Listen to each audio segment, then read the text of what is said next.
menjalankan E4 dan D4 dan di sini dilakukan pertahanan karokan nih. Iya, Kak pembukaan Susanto karokan. bisa dijelaskan? Ya dengan pembukaan karokan sendiri, saya sering main pembukaan karokan dengan hitam, pembukaan hitam.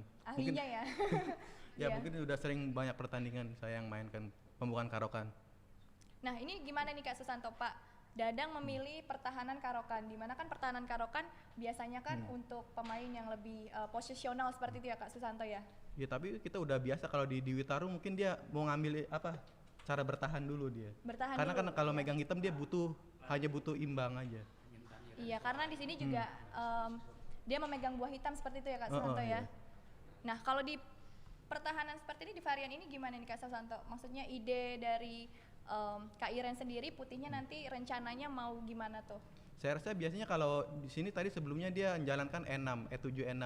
Tapi biasanya kuda ke F6 dulu untuk mengaktifkan gajah di C8 ke G4. Tapi dia mungkin mengambil varian yang apa? Ditunda dulu gajah di C8. Oh, Mungkin jadi agak urutannya sedikit tertukar ya Kak? ya mungkin agak sedikit kurang begitu bagus kalau secara teori. Gajahnya dia di C8 itu nggak begitu aktif. Tertutup karena pion yang tadi dimajukan Iya, satu langkah itu ya dimajukan. Kak Susanto ya. Nah, bisa dilihat di sini juga Kak Iren sudah mengamankan rajanya ya Kak Santo ya. Dia udah cari save dulu raja dia. Safety dulu ya. Nah, Dia sesuai dengan sesuai strategi putih dia mengaktifin gajah di F4. perkembangan buah ya Kak Santo ya. Di sini juga Pak Dadang sudah rokade juga nih Iya, Kak Santo, sama nih. sama-sama mengamankan Tinggal mau kita rajanya. menuju ke middle game nih, udah permainan tengah. Nah, di sini dilakukan langkah kuda ke E5 nih Kak Santo. Ya mungkin Iren langsung ngambil inisiatif serangan, mungkin bisa aja dia kuda ke B ke D2 dulu. Tapi di sini mungkin Iren mencoba langsung inisiatif, langsung nyerang, dia pengen langsung mencoba serang. Jadi Di sayap pengen lebih raja ya. aktif langsung gitu ya Kak Santo ya. Iya. Mungkin istilahnya dia nggak sabar untuk mau nyerang mematikan raja Padadang atau Dewa Kipas. Iya. Nah, kalau Kak Santo sendiri sebagai pemain karokan nih, kalau di posisi seperti ini, hitam tuh bagusnya gimana nih Kak? Kalau sedang diadu kayak gini nih, kudanya apakah bagusnya ditukar atau? Saya rasa mungkin bisa gajah ke D7 dulu untuk mempersiapkan kalau dimakan, terus gajahnya sambil keluar dulu gajahnya. Wih, maju lagi nih Kak Kuda. Santo, sama-sama maju nih kudanya, gimana nih Kak Santo? Ya mungkin Padanya juga mungkin gayanya kita kan belum tahu gayanya Iya. agresif atau posisional. Sementara kalau Iren kita sudah mengetahui lah apa teknik cara bermainnya. Tapi kalau Padanang sendiri kan saya belum tahu juga nih cara bermainnya. Jadi kuda E4 mungkin sangat tidak lazim bagi saya, soalnya saya pemain karokan juga sih. Iya, Terlalu cepat ke kuda E4 mungkin. berdasarkan pengalaman Kak Santo Iya, yang kalau sudah secara pengalaman bertahun-tahun mungkin bermainkan mungkin opening dari ini, Pak Dewa Kipas mungkin ada ide lain dari kuda E4 dulu. mempersiapkan sesuatu Iya, mungkin sudah ya mungkin. Kak Santo ya. Ya, di sini Kak Iren tidak memakan kudanya tapi menjalankan pion F3 nih Kak Santo, mengancam kudanya Pak Dadang. Ya dia ingin tidak mau dia kuda di depan itu mengganggu. Biasanya langsung diusir dulu supaya ke belakang. Mungkin jalan di sini bisa kuda ke D6 dia. Kudanya mundur. Oh, jadi Dia tidak manuver ke ke F6 petak lagi. sebelumnya tapi ke D6 Karena ya. kalau kuda F6 balik lagi. Oh, tapi dia makan kuda ke L5. Wah, ini ada dua kuda nih Kak Santo yang bisa dimakan. Kuda yang di E4 apa kuda yang di E5 nih? Mungkin kalau dimakan di E4 dia akan jalan kuda ke D3. Akan dia mempunyai sepasang gajah. Ya Iren jelas dia nggak mungkin mengorbankan sepasang gajahnya, gajah ke L5. Tetap di keep ya sepasang Iya. gajah, karena kalau sepasang gajah itu kan secara umum lebih baik dari gajah kuda ya Kak Iya, Santo ya. gajah kuda. Iya. Kalau di posisi terbuka gini pasti otomatis sepasang gajah lebih bagus daripada gajah kuda Kak, di sini. Karena kan ini varian terbuka nih, bukan karokan yang varian ini. Nah, tadi Kak Santo sempat mention nih kudanya mundur ke D6, tapi di sini Pak Dadang menjalankan kuda ke F6 nih. Dan di sini Kak Iren menjalankan menteri C2. Pak Dadang lihat nih ancamannya. Ya udah Ancaman lihat pion karena di H7. kalau nggak dia dimakan dulu kudanya, habis itu ya, kena gajah kali kena H7. pionnya di H7. Iya. Wah, dilakukan gajah pertukaran gajah nih Kak Santo. Ya sementara Pak Dadang belum menjalankan gajah sama sekali nih di C8 ini. Gajah yang di C8 Iya, ini masih pasif masih ya Kak Santo pasif ya? Masih sementara. pasif. Sementara buah-buah putih sudah berkembang ya Kak Ya Santo kalau ya. lihat dari posisi sedikit sih ini lebih unggul tipis putih di sini. Karena dia udah perkembangannya udah keluar semua buahnya. Wah, kudanya ke H5 Kuda tujuannya H5. apa nih Kak Santo kira-kira? Dia mau kuda F4 rencana dia. Oh, mau masuk ke petak F4 ya. Dan ada gajah dari D6 yang Iya, menjaga buat menjaganya. kudanya nanti ya. Nah, dicegah nih Kak Santo F4. didorong F4, jadi kudanya nggak bisa ke F4.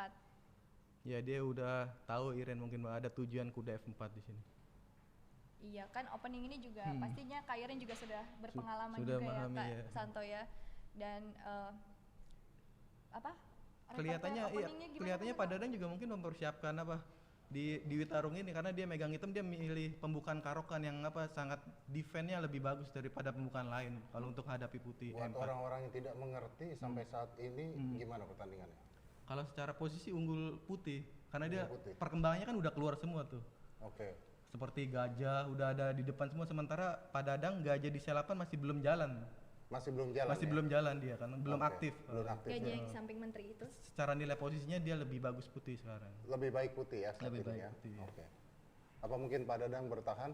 Iya, kalau otomatis kalau megang hitam kita selalu bertahan dulu, lebih bertahan dulu daripada putih. Kalau putih kan dia ngambil inisiatif duluan. Biasanya kalau di catur tuh, kalau megang hitam cari keseimbangan dulu. Oke, baik. Pak Dadang mungkin mencoba bertahan dia di kali ini dia megang hitam. Bertahan dulu mungkin. Bertahan dulu Iya mungkin mungkin karena dia. megangnya hitam ya. Tapi boleh saya tanya, apakah dalam keadaan begini artinya Pak Dadang bisa main catur apa tidak sebenarnya? Bisa otomatis lah. Kalau dia sudah bisa melihat langkah-langkah yang Iren yang mau lakuin seperti tadi mau ngancam Ancam hati H7 hati dia tadi. udah tahu. Oke, baik. Kalau gitu silakan kita lanjutkan. Iya. Ya di sini dilakukan langkah F5 nih Kak Santo. F5 langsung ya. Aktif ya langkahnya Kak Santo, bagus ya. Mungkin sangat berbahaya bagi hitam di sini. Oh, blunder Kak Santo. Blunder di sini Menteri Selapan. Sayang sekali. Kesalahan fatal dari Pak Dadang. Gajahnya dikasih Iya, tadi secara gratis di D6, dia larinya Menteri Keselapan. tadi mungkin kalau tidak menteri keselapan sebaiknya gimana Kak Santo? Ya mungkin dalam posisi itu bisa makan F5 atau gajah kali E5. Mungkin ya secara keunggulan emang udah unggul putih. Ya sekarang udah jelas Iren udah akan menang langkah-langkah berikutnya. Karena udah unggul Udah unggul satu perwira satu ya Kak perwira. Santo ya. Dan kita bisa juga lihat sisa waktu yang dimiliki oleh Kak Iren dan Pak Dadang masih cukup banyak ya Kak Santo Masih ya. cukup 5 banyak. menit 40 detik dan Pak Dadang ada 6 menit Masih pada 40 menang detik. waktu terlalu buru-buru mungkin tadi. Tidak ngelihat langkah Menteri Selapan tuh kesalahan fatal atau blunder kalau di istilah di catur. Iya, karena satu perwira Satu tanpa perwira. kompensasi apa-apa ya Kak Santo Tanpa ya. kompensasi, sementara masih ditekan juga di sayap rajanya.